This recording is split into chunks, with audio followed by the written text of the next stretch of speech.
Hey guys, welcome to the Stand Up Review podcast. Thanks for tuning in. Today we're reviewing Aziz Ansari's 2019 special Right Now. Let's get into it. Starting off as usual with a little bit of background, Aziz Ansari is a huge name in both comedy and acting. He is best known for his roles in Parks and Recreation and his own show Master of None. This is his fourth and most recent stand-up special. I've never seen any of his comedy before, but I have seen various bits of his acting, and there's no reason I haven't watched his stand-up. I find him funny as an actor, I just had never got round to it before, so I'm looking forward to this one. In terms of his comedic style, he's mostly observational and commentary type comedy, but with all of that out of the way, let's get into the show itself. At the opening of the show, Aziz gives a little bit of an introduction, but he keeps it short and he makes it funny and does a really good job of blending it into the opening of the show. He starts off talking about allegations of sexual misconduct that were made against him. Now, I don't know anything about this, but obviously it's an important thing for him to talk about and address. And he starts off really well with a little bit of a joke, and it's not making fun of the situation. It's a little bit of a play on something he said right at the start of the show, but he does take a minute to say what he actually thinks about it. And usually I'd say a comedy show isn't the place for this kind of thing, but to be honest, when he's the one who was alleged to have done something, I think it's quite important for him to take a minute to address it, and A, to talk about it on one of his major platforms, and also B, to show that he's not just ignoring it or hoping it'll go away. And he does move on pretty quickly, but I think it's good that he took time, especially right at the start of the special, to talk about that.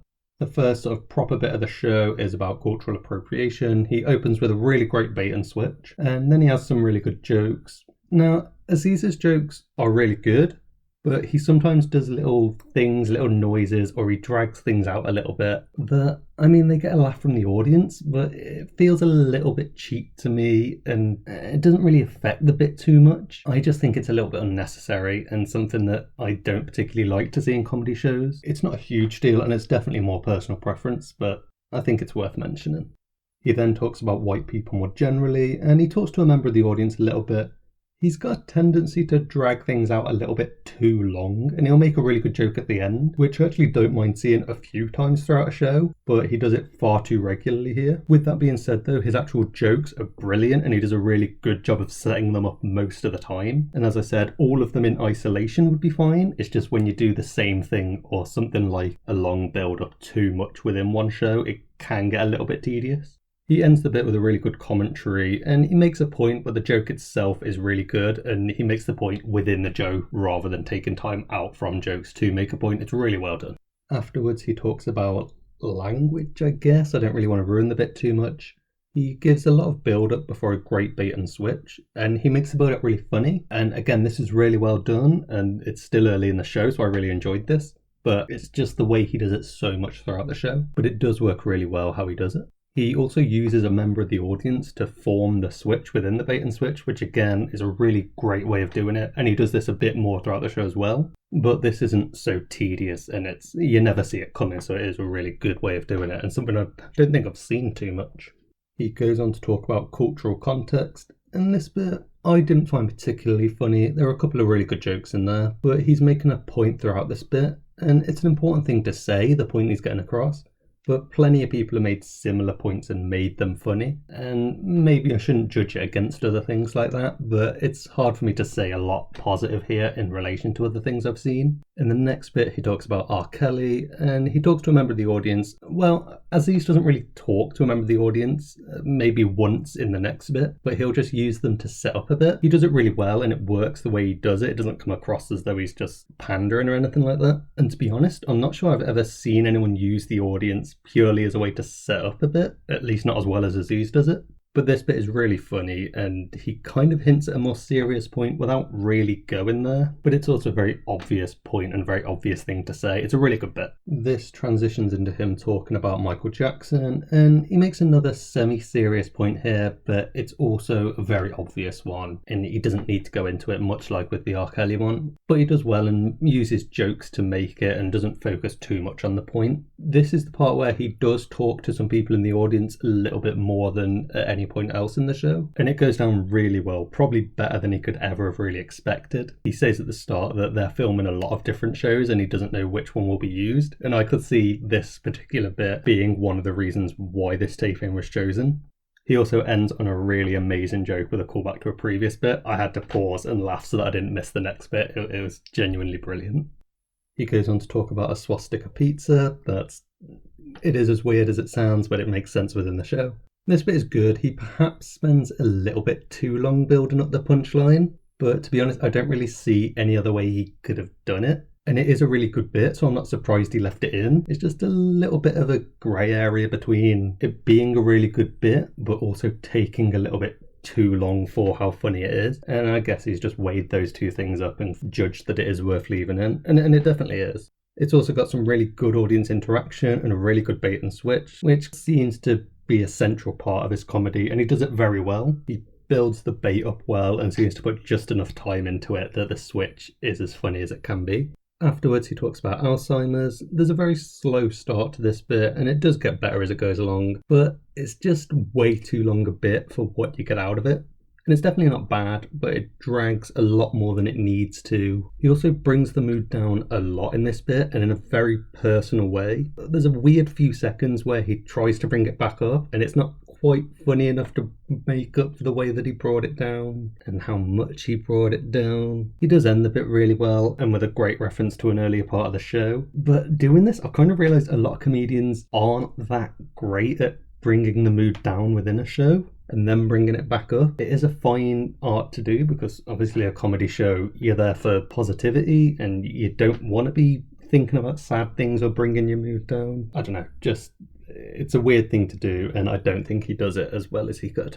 In the next bit, he talks about interracial couples, and this is a brilliant bit. One of the better bits of the show. He tells a story, and there are a couple of jokes throughout that do improve it, but the story itself is good enough that it doesn't need any jokes surrounding it. It's also really well told, and has a little bit of a callback right at the end of the bit to round it off very nicely. He then talks about birth control, and Aziz spends a lot of time setting things up in this bit. I did say that would be a theme.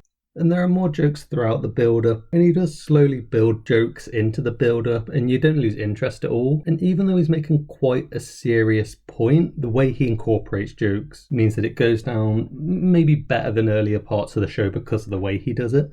And it's hard for me to really explain how it's different. It just kind of is, and it just does stand out from other parts of the special in that regard. This brings us to the ending of the show, and he ends with a very serious monologue.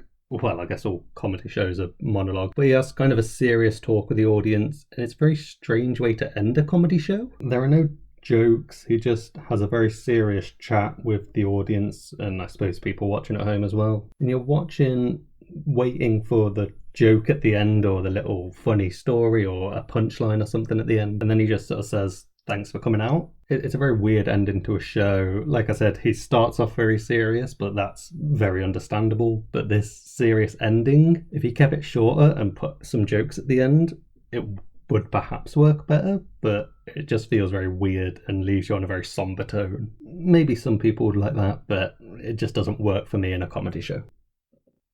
So a few extra things to mention. A majority of the callbacks, if not all of them, are related to members of the audience, and they're all done brilliantly and come at a time when you're not really expecting them.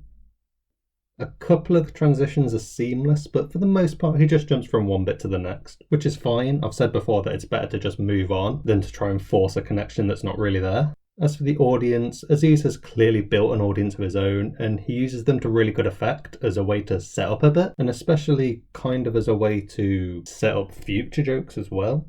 The audience themselves mostly laugh when you do. I think there's a couple of times when they laugh for the sake of it, but based on the show as a whole and you get a feel for the audience, that might just be me not finding certain things funny, because for the most part the audience is really good in this show. And now finally, this is a good show, but Aziz's tendencies to drag things out and certain parts that I just don't find as funny as I should do bring it down for me. I also think he spends too much time being serious or bringing the tone down in parts where it's either not needed or he doesn't put enough effort into bringing the tone back up. And this means that parts of the show are kind of lost in the audience having to readjust to it being a comedy show, which is never a good thing, especially in the middle of a special. Overall, this could have been a brilliant half hour in my opinion, but as a whole, this special is just average. It's worth watching, but I wouldn't have too high an expectation, and for that reason, I'm giving it 5 out of 10. This podcast is brought to you by our patrons. If you want to help support the podcast, then head on over to patreon.com/standupreview. With tiers starting at as little as £1, there are some great benefits, such as voting for which specials you want reviewed, Q&As, bloopers, early access to podcasts, exclusive podcasts, and many more. Sign up at patreon.com/standupreview, and thank you for your support.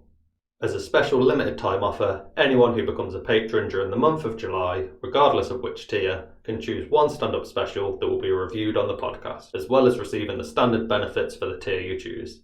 This offer runs out on the 31st of July, so head on over to patreon.com/standupreview for this one-time deal.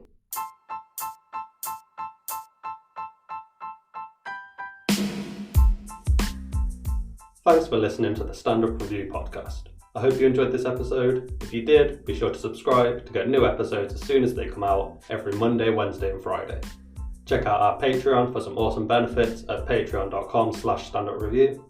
If you have any thoughts or suggestions for the show, whether it be a new segment or a show you'd like us to review, let us know on Facebook, Instagram or Twitter at Stand Up Review, and give us a follow while you're over there. Feel free to share this or any of our other podcasts on any social media platform. Have a great day, and we'll see you for the next episode. This podcast is made possible by our patron, Brad Oldfield. If you would also like to support the podcast, head on over to patreon.com/standupreview, and thank you for your support.